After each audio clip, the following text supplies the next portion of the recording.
దేవుని మాటలు పేదలు దేవుడు చిత్రం లేకుండా సముద్రం దగ్గర పోయారు పొలడించుకుని.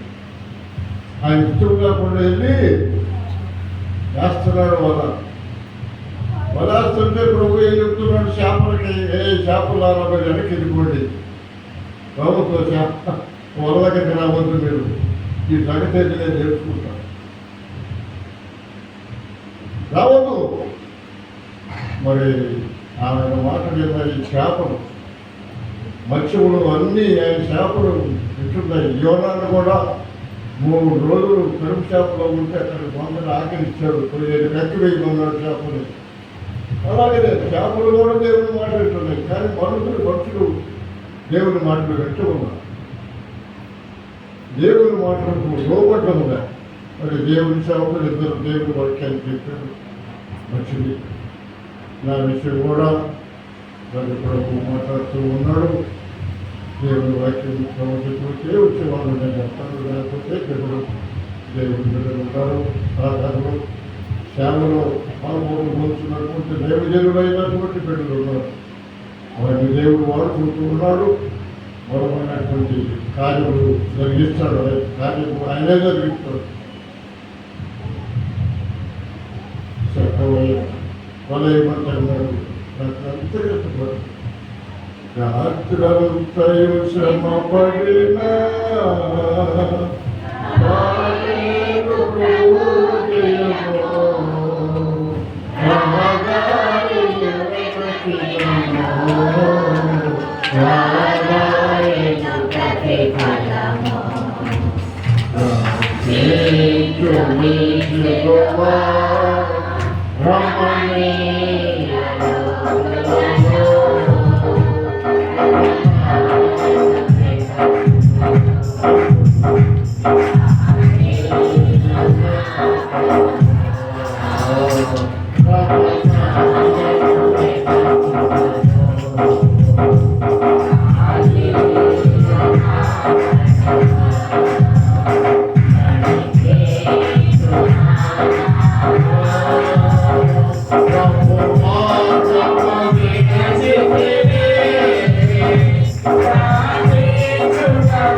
నా బలహీన జరిగినటువంటి దేవుడు నన్ను బలపరిచాడు. నేను కుడి పక్కన వల్ల అప్పుడు చేపలకి ఆకలిచ్చాడు. చేపలన్నీ వల్లకి గొంతులు వేసుకుని చేపలన్నీ వల్లకి వచ్చి పడ్డాయి. ఇక లాగలాగ ఎప్పుడు పేతులతో బలికోడు కాదు, దేవతలతో బలికోడు కాదు పేతులు. ఆ రోజు దేవుని మాట విన్నందుకు కూడా చేపలు పడ్డాయి. ఆ పద్ధతులు ఏదంటే యోహాను కూడా ప్రకటించుకుంటున్నాడు, రండి అని సైన్ చేస్తున్నాడు. చేపలు పడ్డాయి, రండి పిలుచుకొని. వాళ్ళు ఎప్పుడు పలకరించడు యోహాన్ని పేతులు ఎప్పుడు కూడా యోహాన్ని పలకరించేవాడు. వాడు చేపలు పట్టుకుంటాడు గలవించడంలో. కానీ ప్రభు మాట ఎప్పుడైతే విన్నారో స్నేహితులు అందరూ పదవారు అందరూ కూడా తెలివి ఎక్కువగా సంపాదించుకున్నారు. అప్పుడు మా చేపల నుంచి కనుక ప్రియారా, ప్రభు మాట వింటే మన జీవితంలో పరలోక స్వాస్థ్యం ఉంది. నీకు పట్టాభిషేకం చేస్తాడు, తప్పకుండా. ఆయన నమ్మకస్తుడు, యేసయ్య ప్రతీకుడు కాదు, మోసం చేసేవాడు కాదు, కాదనేవాడు కాదు, అవుననేవాడు, నీకు ఇచ్చేవాడు. ఆయన నమ్మకముగా ఆయన వెంబడచ్చు. అనుదినం నా గడప దగ్గర కాచుకొని నా ఉపదేశం వారు అది ప్రార్థన చేస్తున్నాను.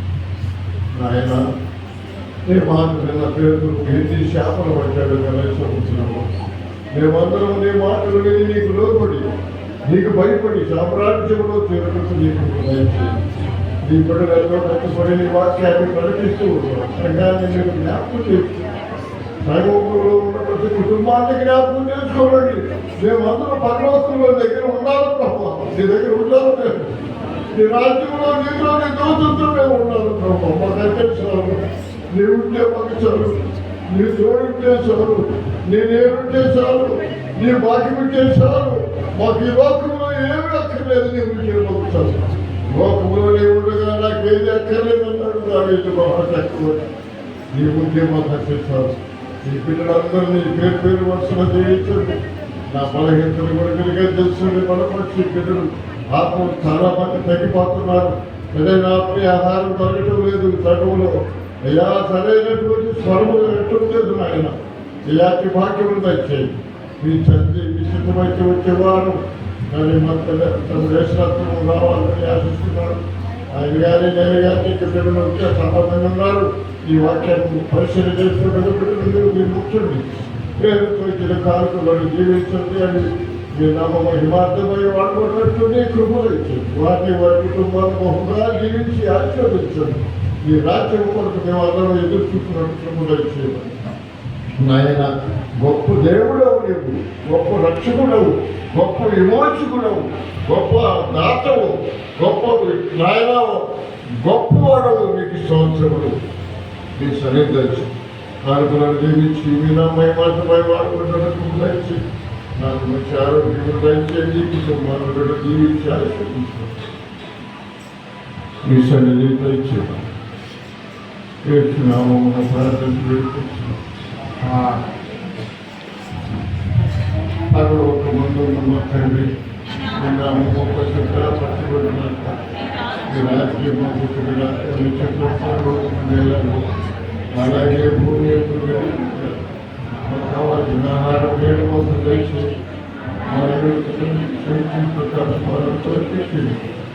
మమ్మల్ని సోదరులకి లేక దుష్టులను విడిపించు. ఎందుకంటే రాజ్యం మరి ఉండేలా అందులో లేచి నిలబడి స్థితి పడుకొని ఆశీర్వాదాలు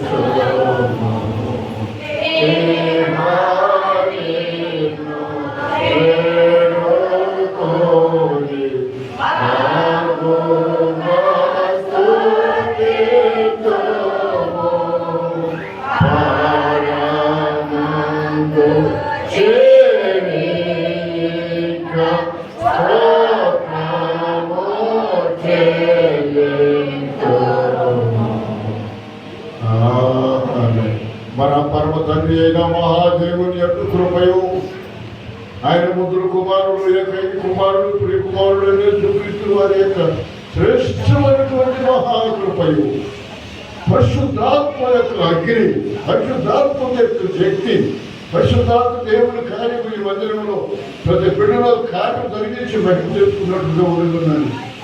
వేరువేల మా తండ్రి పుత్రులాడుకుంటూ పరిశుద్ధాత్మ దేవుని శక్తి కొరకు ప్రార్థిస్తూ వేస్తున్నాము తండ్రి.